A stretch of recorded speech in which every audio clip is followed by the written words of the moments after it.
Today, is it a solution to the growing problem of homelessness in Lakewood and Arvada? These are special police units that are encountering the problem head-on, working to intervene with these challenging individuals living these troubled lifestyles, finding them on the streets, in hidden encampments, in churches, in shelters, trying to end the cycle of destruction. Hello, everyone, and welcome to The Conversation. This is a program about people who have great compassion for the homeless in our communities, but it is also a program about residents who often no longer feel safe around the homeless, no longer feel that there are any programs that are actually working, and who feel that their communities are somewhat at risk because of growing homeless populations. Today, a look at two very special police units, one in Lakewood, another in Arvada, that are potential solutions to the issue. We need to point out that it is not a crime to be homeless, but the needs of the homeless population frequently intersect the needs and desires of those providing the spaces, and the resulting conflict, it has been determined, requires the attention of these specialized units, like Lakewood's Community Action or CAT team. Here's a look at members of that unit on the job and what they typically encounter. Lakewood's Mount Air Park. Basketball courts, a playground, a picnic area, and against a fence in the middle of the park, there is Danny, a homeless regular surrounded by his possessions. It's a familiar scene that causes great concern for residents who have called police for help. Most days when I get to work in the morning, there's 3 or 4 calls pending for our team to go and check on active camps. On his way to talk to Danny, the subject of one of those calls, is Lakewood Police Agent David Smith. Danny, hey guys, you all right? On this morning, he is with his friend April. It's okay, you can stay warm a minute. He reminds them the weather is about to change, urging them to seek shelter. You know that this afternoon's gonna get cold again. April decides to make a hasty retreat, leaving Danny to deal with the officer. He just doesn't seem to want to take that next step to improve himself. Danny is chronically homeless, so police are left to correct what behavior they can. You're responsible for yourself, so if you bag it up, just put it over by that trash can, we'll get it cleaned up for you. It's often like dealing with reluctant children, only with far less control. We told you before, if you just fill one of those bags, we will take it. We'll take it and dispose of it for you. Danny is convinced everyone loves him. I don't think so. I get calls every day about you. Not everybody loves you. He's reminded that he's living in a very public place. I just want to check in on you, make sure you know your people are still watching you. Danny is among Lakewood's visible homeless, like this man, who moves a small mountain of possessions along a city sidewalk. But there is still another population. Lakewood is, I think, 45 square miles, and a quarter of that is parks and open space, so there's a lot of places for someone to disappear. This is one of those places. Smith is now joined by his partner, Agent Quinn Cordova. We are following an urban trail littered with debris to several hidden campsites. Yeah, here's some of their stuff. We arrive after a short hike. So this is what's left behind. Shopping carts, furniture, abandoned tents, and tarps. They took their valuables, and this is what they leave us to clean up. Every day, a toss-up dealing with a population living in an alternate reality. Obviously, we have an enforcement job to do as law enforcement, but primarily, like Dave said, our goal is to get them some services and some resources. And when they accept them, we try to bend over backwards as much as we can. We'll take them up to Jeffco. We'll wait with them throughout the day. We'll help them get in contact with homeless navigators and kind of physically be there for that process. We'll take them to the DMV, help them get IDs. It's not just a Denver issue. It's most major cities in our country now. Have a large population who are dealing with a cycle of homelessness. So we're just trying to solve, the problem that started homelessness for them, and maybe we can help them. Our police officers go to some challenging places that few of us would ever go to. And our guest today, in fact, we have a panel of police officer. To my left, Sergeant John Alish with the Lakewood Police Department. Sergeant, welcome to you. Thank Officer you. Sarah Horan. Sarah, thank you. By the way, I should mention that we'll have the Arvada Police Unit coming up shortly. We have video of you on the job as well. Sarah's part of that piece. And Detective Dave Snelling, who is also the PIO for the Arvada Police Department. Thanks to all of you for being our guest today. Let's start with how you are approaching this. It's so unique. Tell me if I'm wrong, but the approach looks to be one individual at a time. You go out, you are encountering these people face to face, you're learning their issues and hoping for a solution. Yes, that's correct. I mean, we try to go out every day in order to build relationships with a lot of the individuals that we come in contact with. And the reason is that they're the ones that our community sees. They're the ones our community contacts. And we want to make sure that we're out there building that relationship, figuring out what's the underlying issue, why this person is living on the street, and trying to figure out if we can be a solution for them. And if not, we have that specialized where we can bring in resources, that specialized enforcement. But then if not, we have to really perform our role and start enforcing on laws that are just being broken within the community. What I discovered watching you, and Dave was on the street with you that day, and John, what I saw is that it's one of these things that it's like peeling an onion. So you find out, the first thing that you might fix or solve for them to get them into some kind of a treatment, but then there are 4 or 5 more things underlying that make this a very difficult lift.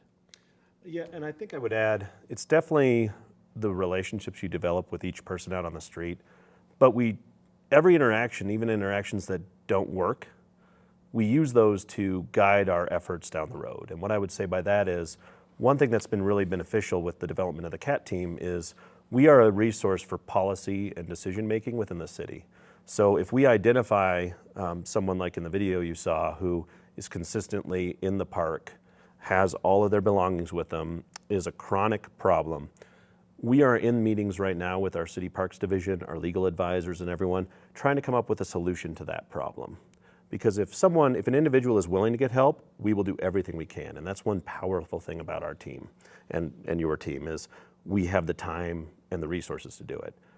But if the answer isn't solved through them wanting to help themselves, as a police department, our job is still to find an answer for the community. Right. And so we do that by going into these policy decisions, helping guide where the city goes with city park rules, with ordinances, with strategic planning within the county. So that's really the second level of what we do. Right. I know a lot of Lakewood residents, this was a survey, by the way, of 900 Front Range residents, and people in Lakewood, Dave, would frequently say, a beautiful place like Mount Air Park, there are parts of my community besides that park that look like a third world. It's such a difficult thing because there is so much baggage that comes with the homeless lifestyle. There is actually, and the fact of the matter is that to make our community understand and to explain to all of our community members, it took a long time for these folks to get in this situation. They didn't get here overnight, and it's not going to happen overnight that we find solutions for them to get them out of this situation, to get the treatment that they need, either for drug addiction or mental illness or even alcoholism, and to get them back to where they're more productive and they actually feel better. It's a time-consuming process. I know there are so many beautiful parks and public spaces in the communities of Lakewood and Arvada, but a lot of residents in the survey said, we're afraid that we're conceding our public spaces to the homeless. And Sarah, as you point out, it is not against the law to be homeless, so this makes for another difficult intersection. Yeah, absolutely. We have to make sure that we're upholding the rights of our community, which includes those that are experiencing homelessness. So those public areas are available to them just as much as they're available to anyone else in our public. But what we have to understand is when we're doing that enforcement, it's because of crime that's occurring within that area. Like the Arvada Police Department, the same as the Lakewood Police Department, we're not going to allow quality of life issues and current crime trends to go on in public areas. That's where we're going to be doing heavy enforcement, just as we would with anyone else who's in our community committing crime in public areas. We want to make sure that that's an enjoyable place for everyone that's in our community. And if we have open use of narcotics and alcohol, that's not going to be enjoyable for our families. And a lot of our families have said, hey, I'm not going to come back to that area. Right, yes. So we want to make sure that we have that fine balance where we're doing the enforcement in order to handle those problem areas and those quality of life issues, and so our community can come in there and we can also uphold their rights and make sure that they're doing what they're supposed to do. We know that it's a growing population in the United States, more than 500,000 people, and that's a conservative estimate, largely in California, San Francisco, San Diego, Los Angeles, but also Seattle and Austin, cities dealing with the problem now, meeting it head on, just as you are here. Those three cities, San Francisco, Seattle, and Austin most especially of late, are trying to find new solutions to the problem. Your problem isn't as severe as, say, as Seattle. There's been an incredible documentary that in fact has gone viral called Seattle is Dying, where they have very serious policing problems. And I know, looking at that from a police officer's perspective, is it your opinion that they're not doing enough enforcement? Maybe they need a program like yours. I think that it's a combination of things. I think one thing we can do is, like Seattle is Dying, the video was required watching for our team. Because what we want to do is say, okay, there's some good that's going on the West Coast, but there's also some points where they need to make changes to do it better. And definitely one of those is we can't ever cede the need to have law enforcement fit the law enforcement role. You can't ever say, well, we're not going to enforce the law because of this. And that's, I think, what sometimes you see is you see them let things go on and on and on, and the reluctance to enforce public order crimes, urination, defecation in public, drinking in public, those kind of things. We want to ensure that we continue doing that. Now, at the same time, when we're working with a homeless individual, if we can cut them a break on one open container ticket and then they're willing to work with us, that may be a good start to a relationship. But overall, again, as you were saying, we never want to cede our public spaces to one population. It needs to be for the whole community. Right. Exactly. And so that's why one innovative program we just recently came up with was a change in park rules. We noticed that, like the gentleman you saw in our video, oftentimes with all that stuff, they will leave it for a while and go panhandle or do something else. We now have a rule in our parks that you can't leave private property unattended. So then we have the ability to go in and ticket them and say, no, that's not okay. Right. This is not your personal storage space. Right. If you choose to be here with your belongings, that's one thing.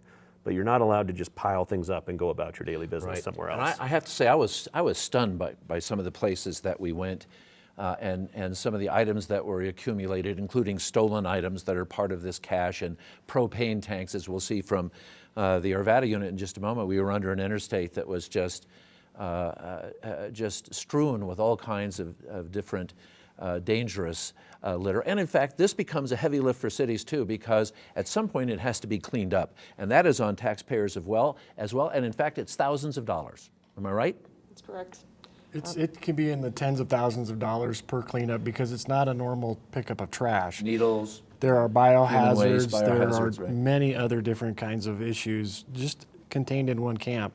So most cities like Arvada, and I'm sure Lakewood, contract out with companies that specialize in that type of cleanup. And again, it's something that the cities have to do. They can't just turn a blind eye to this accumulation of debris and disease waste. If it needs to be cleaned up, and it is very expensive. Very expensive. Arvada dealing with a lot of it in hidden places, as is Lakewood, an encampment down by a creek, a large encampment down by a creek, which is not only an area that is looking at extreme biohazards and a lot of litter. It's a difficult place to get to. It's a difficult place to get in and get back out.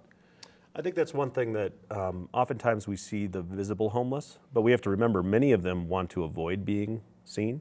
So they go to places like drainages that are overgrown and that kind of thing to stay. And to your point, that makes it difficult just from a identification perspective and a cleanup perspective. So that's one reason specialized units like ours work, is because we have the time and the ability to go into those places and identify it and clean it as quickly as possible. Right. So this is something else I discovered. So I want to take a look at the story we did with the Arvada team. That in fact I discovered there's not just one level of homelessness. That, like the problems with many of the homeless, it's one of those multi-layered things. So let's take a look now at the Arvada Special Unit. Hard to imagine, but law enforcement says the homeless people that you see on the streets in your community are just one category of homeless. Another segment is the invisible homeless populations, people either living in their cars, couch surfing, or moving from home to home every few days just to find a place to sleep, or they are tucked away in hidden homeless encampments like the Lakewood unit. The Arvada Community Outreach Resource and Enforcement Team, the CORE unit, is working to make face-to-face encounters with all of their homeless populations. On patrol with the Arvada CORE unit, their daily stops include areas around Old Town. They walk a familiar beat and they know most of the regulars. Hi, Stephen. Good, how are you? Officers Sarah Haran and her partner Mike Hall are trying to solve the mountain of problems that keep the homeless homeless. They are getting them off the street, one solution at a time. Guess where Terrence is going today? Where are you going? He's going to a treatment facility. He's doing it for himself. He's the one that initiated it. And they know where most of those who don't want to be found can be found. The squalor of these hidden encampments is unlike anything most of us have ever encountered. This is probably what we typically see, that we have a lot of hypodermic needles that are over here. So that's obviously really concerning because none of them have caps on them, so they're all open. The sites are littered with hundreds of discarded items, some believed to have been stolen, all mixed in with the drug paraphernalia and human waste. You will find mountains of wire that has been stripped of the copper inside, bags of open food, and other refuse of most every description. Obviously, we have a lot of trash, we have metal, we have weapons, all of those have to be removed. We're removing everything. We want this area to look exactly the way it did, if not better. Arvada Police, is there anyone down here? In another camp under the interstate, fires set by the inhabitants to stay warm have scorched the underside of the roadway. But you can see here they have mattresses, they have their own fireplaces, and then there's just tons of trash. We'll have obviously a lot of paraphernalia that we'll find underneath here, some open needles. So we always have to be careful when we're down here just to make sure that we don't get poked by any needles.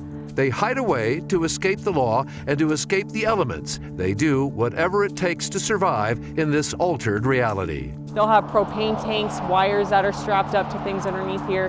So obviously it's not safe. So they jerry-rig a lot of things. Yes, absolutely, yeah. They do a pretty good job of being resourceful, that's for sure. A runaway fire here would be difficult, if not almost impossible, to reach or contain.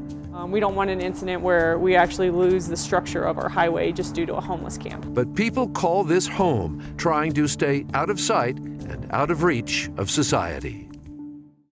So again, a real eye-opener, our officers going places that most of us, would have no suspicion that there are human beings living in or nearby, and they are just places that we flat out wouldn't go to begin with. So another eye-opener, and when we were down there under that overpass particularly, the public hazard that presents, given the fact that they are building fires and essentially trying to maintain households in these very, very close areas that are surrounded by all kinds of dry brush and trees, makes that a triple threat, I think, for police department. Your safety, there's the public threat, and then there's the public hazard of still another incident like a fire or some other emergency that you're actually precluded to getting to quickly. Absolutely. Some of the hazards that we experience when we're going down there is, one, there's limited lighting when officers are going down there in order to contact any of these individuals, and these camps are tucked far into those bridges. So we're having to go across some uneven terrain in order to get to these individuals, and we're seeing uncapped needles that are everywhere, some of them which are still loaded with either heroin. And we see these large propane tanks, and you see wires everywhere, and you see obvious areas where there's been fires set. And this is underneath a structure to a highway that enables our community to get to where they need to go, and we're having issues. I know they had another state that had actual large fire that took out the structure of the bridge. Atlanta. Yeah, and that's not something that we want within our city, but that runs a risk when we have those propane tanks and we're getting fires that are being set underneath those bridges with individuals who could be intoxicated. Sure. And right now it's hard for law enforcement to get underneath there in order to do regular patrols in order to figure out if we still have people camping in those areas, let alone we kind of have a divide with who owns the property, since Colorado Department of Transportation maintains it, even though it's in our city. So we still do the enforcement, but they maintain the area. Right, very difficult. And I know you were cautious because I was along and I'm old and I'm slow, so you went in and checked it out first. But I know that officers face a definite threat from this population. Many of these people wandering our streets or under our overpasses or down by lakes and streams, they are not only disconnected, they're not only struggling with mental illness, almost all of them have a drug problem. Is that an overstatement? I'm not sure that it is, but you tell me if that's an overstatement. All of them have just about 98, 99% of them are dealing with the drug problem. I would say probably our visible homeless, that's an accurate count of about 98% or anywhere between 95 to 98% of our homeless population suffers from some type of substance abuse. Again, that's with our visible homeless. A lot of our invisible homeless may not suffer from any substance abuse. A lot of theirs could be an increase in their rent. It could be a loss of a job, medical bills that led to them living within their car or couch surfing. So I would say within our visible homeless, we do see a majority of them have a severe substance abuse or mental health issue. Is that the number one problem you have to solve before you can solve any other problems? Is it the drug issue that you have to solve first? I think it's a combination. I would say that, to go off what you were saying, we also just have chronic alcoholism. That's a large part of our homeless population. They may not be into the drugs yet, but it's chronic alcoholism. And so when you're working with this population, you deal with the substance abuse or alcoholism problems combined with mental health issues, and then the lack of desire to follow any rules that may come with sheltering or treatment. So one thing we try and do, and we've had some great successes with getting people into treatment, but there's other cases where we've put tens of hours into working with someone, and then once they find out that there's going to be certain rules that they don't want to follow, they drop out of the program. And so that's a difficult part. Exactly. Of the process. And in our public surveys, overwhelmingly, most especially these 900 residents on the Front Range, almost overwhelmingly, their number one desire was, we need more police officers. We need somebody, with a strong hand to step in, because a lot of the homeless population scares them. I know Dave Smith, who was in our piece, he told me, he said, well, after 5 days, if I haven't had a shower or shave, I look pretty menacing too. But when it comes to the actual homeless population, many of them, as we discussed, are living in an altered state of reality. And I know that officers have been attacked. I know reporters have been attacked, and I know that officers have been, there's a lot of weapons in these homeless camps. The mental illness and the drug addiction are a key issue, and we're having a hard time because it's not specifically a law enforcement problem. It's not specifically for law enforcement to come out and to be able to address these needs. Quite frequently it falls to law enforcement because people don't know who else to call, either in the city or the city governments, and they send officers out to solve these problems. And as geared and as trained as officers are today to deal with people who may be in mental health crisis, may be suffering from drug addiction problems, it's still a difficult task to maintain order and still try to get these folks help. So it's a multifaceted problem that's not going to be solved by law enforcement. And part of the issue is trying to make sure that officers understand who they're contacting and their mental health issues or their drug addiction issues to try to prevent some of those assaults from occurring. Right. But we are seeing an uptick or an increase in assault on peace officers amongst this population. Right. Do you worry about your safety? When you're out there, do you think about it? I can't imagine you don't. You were attacked recently. Yeah, absolutely. You're always going to worry about your safety in this job, no matter who you're contacting. I think that's why we're trained in order to be good observers and to recognize when someone's potentially going to be violent towards you. But yeah, our job is very intimidating, especially with the population that we deal with. And I think what's unique about the CAT team and the core team is that every single call is going to typically be someone who is suffering from a mental illness or is suffering from substance abuse, whether it be from alcohol or drugs. So when they're using these narcotics or when they're using alcohol, they're not going to be thinking like a normal sober person. So for them, they're willing to lash out, they're willing to attack law enforcement, especially if they're looking at us as these people are about to take away my freedom or take me to jail. Right. So they're willing to do whatever they can in order to prevent that from occurring. And I think we all recognize that we need to have someone with us when we're going out and contacting a lot of the individuals that we have to. Right. Well, I know residents worry about it too. So what do you tell officers in your command about what to expect out there? Well, I think we need to be prepared, like any law enforcement officer, for whatever the job brings us. And so that's why we're well trained, we're well equipped, we have the right gear we need to do the job, we do it safely. We're fortunate to have a very large team. We have 10 members on our team. So when we do things, we have a lot of people who work together.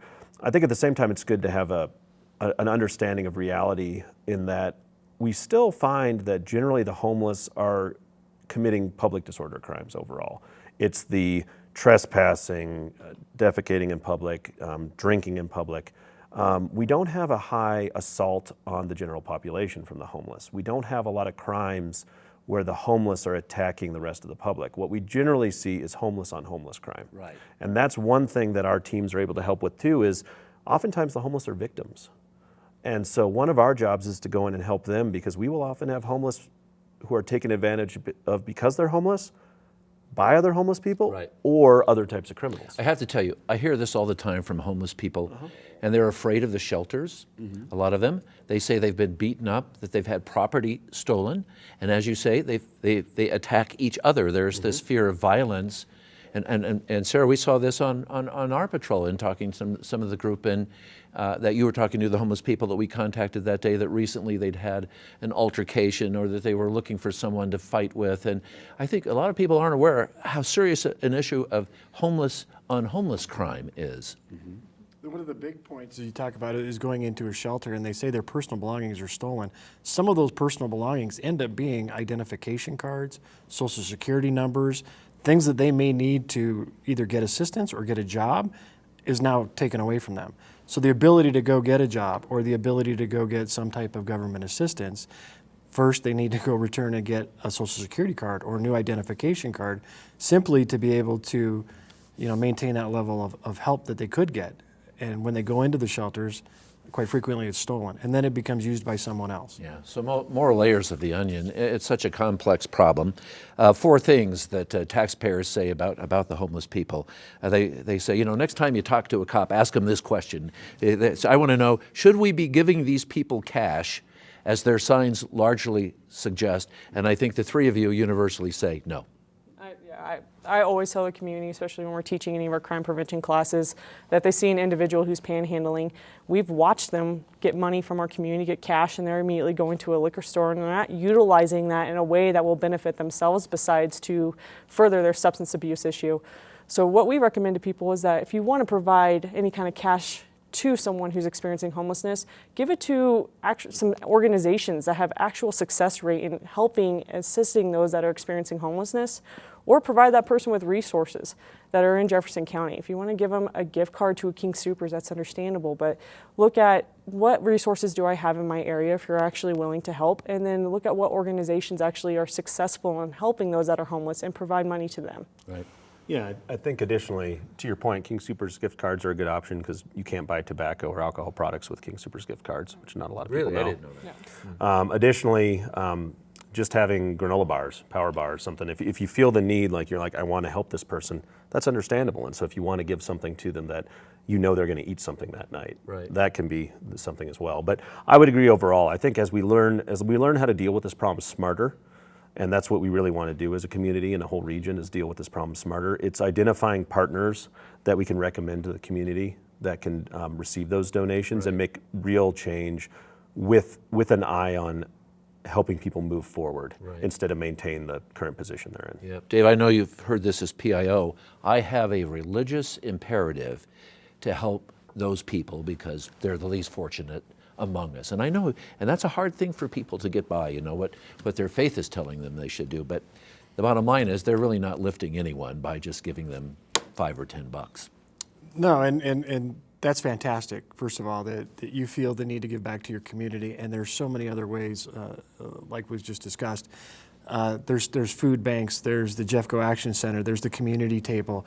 There's so many places that it's organized, it's designed, and that when you go in, if a person experiencing homeless goes into the Action Center or they go into the community table, they register. Then they're known, and then they get other services. For one of our community tables, a food bank, they're now in conjunction with Red Rocks, where they're providing medical services with students from the college that are going into EMT or future nurses, and they're going to start providing some medical care with referral ability. So if you want to take that a step further from being strong faith-based and wanting to contribute back to the community and wanting to help solve this problem, that's absolutely the way to go, right, is to find organizations that you can participate with and or volunteer for. Right. One example that's an amazing resource for the western region and the southern region in the outer suburbs is the Severe Weather Shelter Network. And I would highly encourage anyone that is a faith-based organization, and they are literally our primary sheltering system in this region. Say that again. The Severe Weather Shelter Network. Okay. And they open up churches and after hours, and they provide busing to and from the sites, so that way the churches' communities aren't impacted by people being there overnight. but they provide meals, they're safe, they're clean because they're clean each day. So we actually have a much better sheltering system as far as emergency sheltering for cold nights, where we've been told that the community that uses it feels safe. So that's a great place That's to a great donate. place to donate. But I also know that you guys, none of you, and actually no police department from Colorado Springs all the way up to Fort Collins and even into Cheyenne, there aren't enough resources. We don't have enough places. I know that there are people that you will even jail for whatever infraction, because homelessness is not a crime, but a lot of things attached to the lifestyle are, as you pointed out. But you'll put people in jail and not even 24 hours later, they're back on the street. I mean, even the local jails and even our own court and prison system can't handle the referrals. I think at that point, and from my opinion, what we really have to focus on, especially when it comes as a judicial system, is coming up with better sentencing.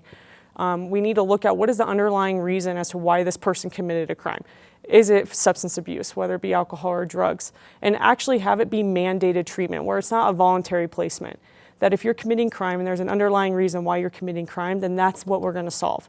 It's no longer, hey, I'm just going to put you in jail, which a lot of the times our beds are being taken away from us. So like you said earlier, Mark, these people are being immediately released sometimes before we even have paperwork done. Right. So if we can actually focus on getting these people into proper treatment that is mandated by our courts, then they can stay into a program that's a year long or 2 years long in order to solve that underlying issue, and they're being removed from this toxic environment. When we release them back to the street, they're just going immediately back to where they came from. Right. You know, they're not going somewhere where it's good for them. They're not actually actively going out there in order to better themselves. I think they have to be mandated to do it in order to make some type of step in the right direction. Right. And with that, law enforcement has a difficult road ahead because of the changes in Colorado Right. drug policy. Right, exactly. With the reduction of certain Schedule II substances down to misdemeanor levels. Right.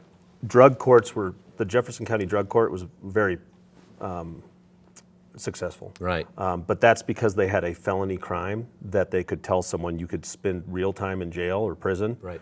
if you don't go to treatment.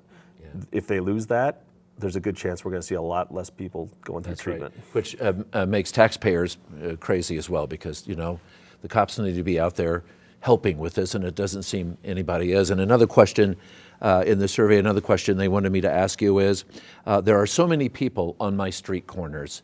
Are they a traffic hazard? And we had this discussion, and in fact, they are a traffic hazard, especially on some of the busy streets in Arvada and Lakewood, some of the main thoroughfares. We were having some issues in our main thoroughfares, especially off of 52nd and Wads, where we have large amounts of traffic coming in off the highway. And we are having a lot of individuals who are panhandling, which in and of itself is not against the law, but they were altering the traffic lights and hitting the crosswalks in order to change the traffic signals so traffic would have to stay longer. They manipulate the signals so they get a longer line. Yeah, I've seen that happen. And Arvada had to try to think of a way that we could solve some issues in that area when it doesn't necessarily come to panhandling, but when it comes to our pedestrian safety. We were having a lot of auto-ped accidents, which is obviously a vehicle against a pedestrian, and it's because a lot of pedestrians weren't utilizing the crosswalks in a proper way, or were standing on medians that aren't meant for the public.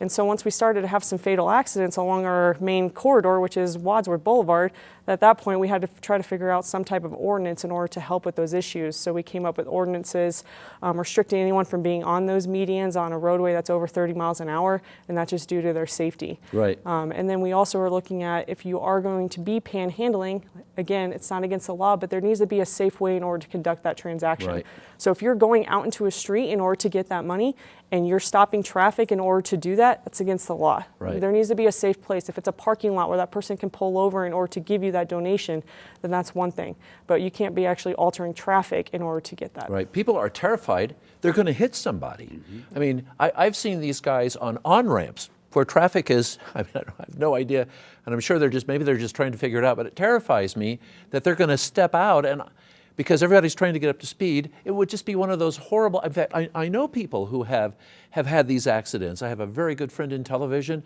who in the middle of the night struck a homeless person, and this person was, again, in an altered state and had no idea where he was walking, let alone into the middle of a busy street. I mean, you know this has happened. I've seen it happen, and people are still terrified that that's going to happen to them, and that's a punishable offense. I mean, it's just one of those other very difficult things about the homeless. Here's something else they say. On first contact, we want to know, what is their actual goal? Is their goal to get them immediately to treatment? Is their goal to just solve the biggest problem first? I mean, so as you peel the onion, what's your first goal when you contact these people one-on-one? I would say it's a combo. If there's criminal activity occurring, is to address that with them.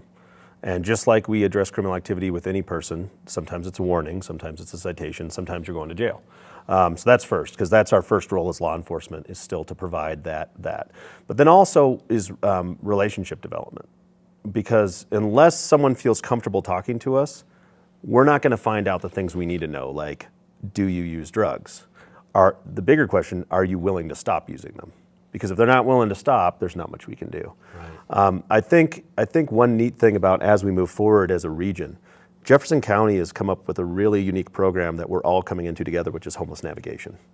And so Arvada is hiring a homeless navigator. We're hiring 2 homeless navigators. This is going to be the second level. So then the CAT team and the core team's job is to identify someone at first contact. And then now what's going to happen is our navigators are going to step in like detectives for the homeless, and they're going to help get them through those next steps. I see. And that's important. So it's like an attorney? This is like a legal person that you hire? Or? Think of it like a caseworker. Because one thing we always say is this. Anyone at this table, it can be difficult to get things right at the DMV the first time, right? Oh, absolutely. You end up and find out, oops, wrong form, exactly. or sorry, I needed this. Everyone's had that experience. Imagine you woke up under a bridge and you're trying to figure out how to get your ID. Right. So the concept with a navigator is once the CAT team finds someone or the core team finds someone, we can say, hey, this person needs an ID. Now there's been plenty of times where people in Lakewood have seen interesting things at the DMV. Officers dressed like this is how we dress, sitting next to another guy at the DMV, because we'll actually take them up there and help them get their license because we know how hard that is. Really? Absolutely. But eventually, it's going to get to the point where we can turn it over to these navigators, and the navigator is going to say, hey, if you want to get a job, we got to get you an ID. And then we got to get you some work skills. Come up to the county. We're going to show you how to do that. If you really want to improve, we need to get you off the drugs. Right. I can help get you into those programs. So that's how we're trying to do it differently, especially in a resource diffuse area where it's all over and we don't have one central shop. That's where navigation is going to come in huge. Some of these people, again, we have great compassion for them. The problem with drugs seems to be one of those almost insurmountable things. Some of them are just so powerfully addicted to whatever it is they're abusing. It looks like an almost impossible thing to fix for some of them. That's my read. That's a lot of taxpayers' reads.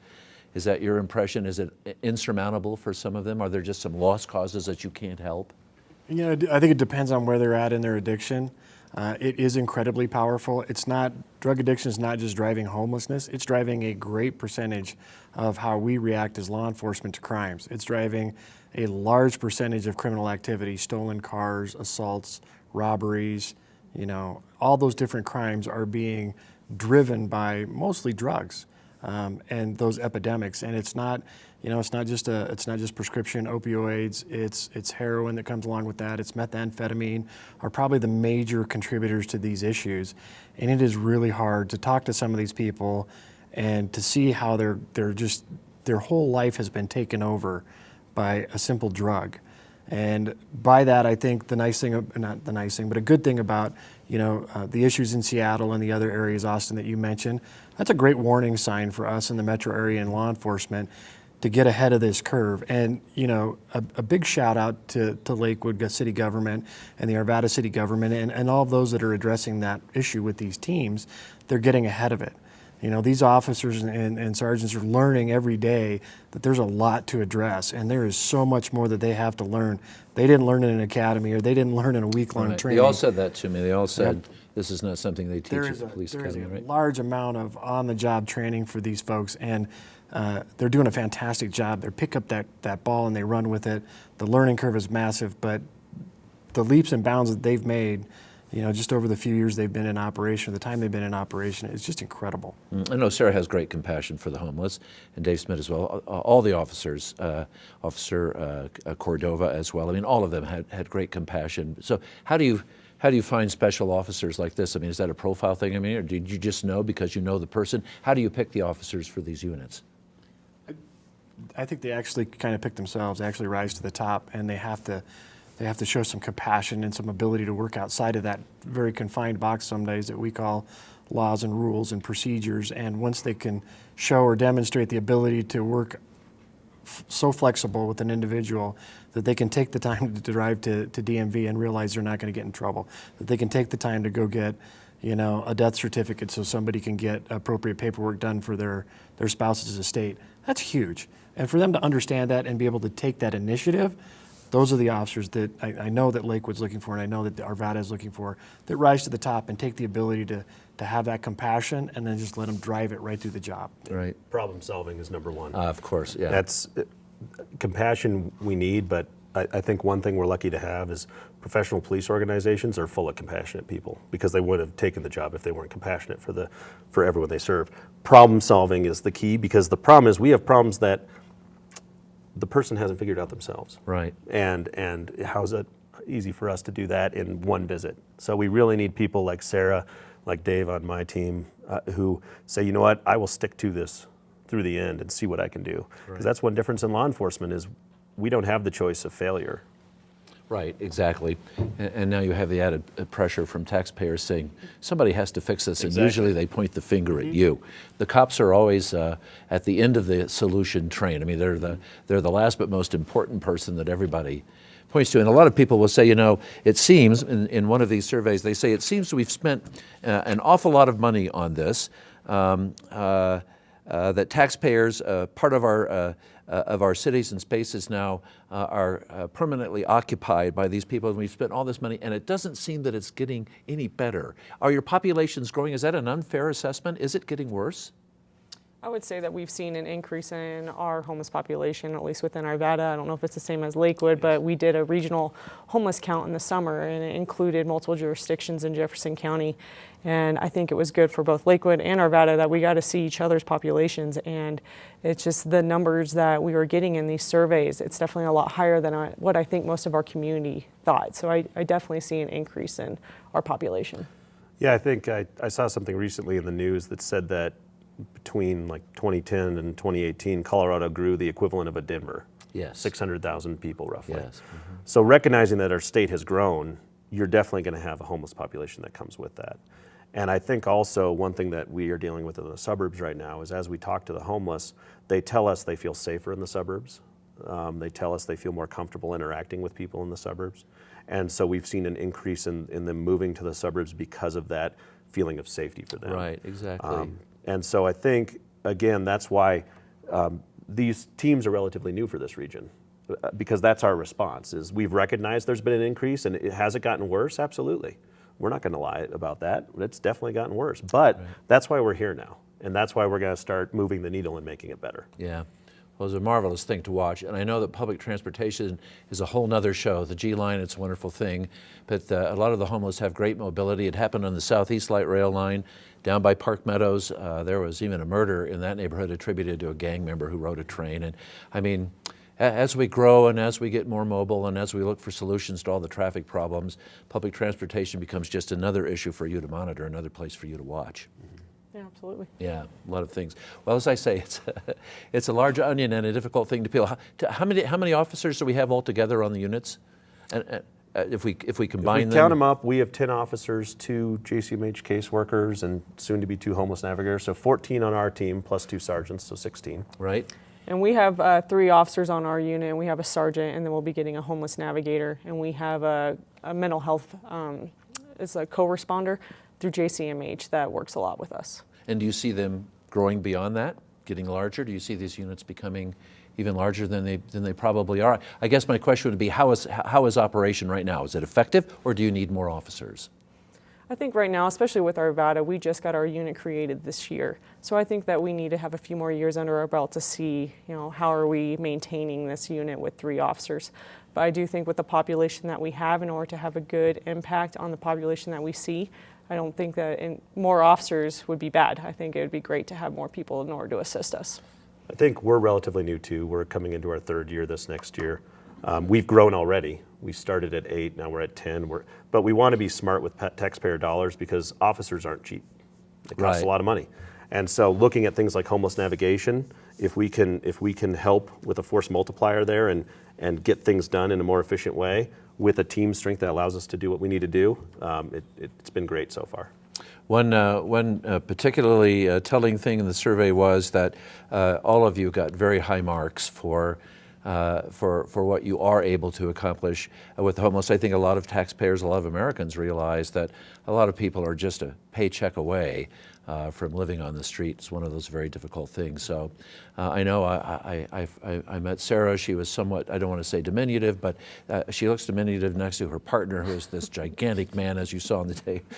I loved it when Sarah has this great approach, and then if anybody gives her trouble, her partner, who is, what is he, 6'8", 6'9", gets a little closer, and the two of them are a force to be reckoned with. But all of the officers in these units have wonderful compassion, and I personally thank you for the work that you do, and I think this should be a very enlightening thing for taxpayers. So Sergeant John Ellis, thank you. Sarah, thank you.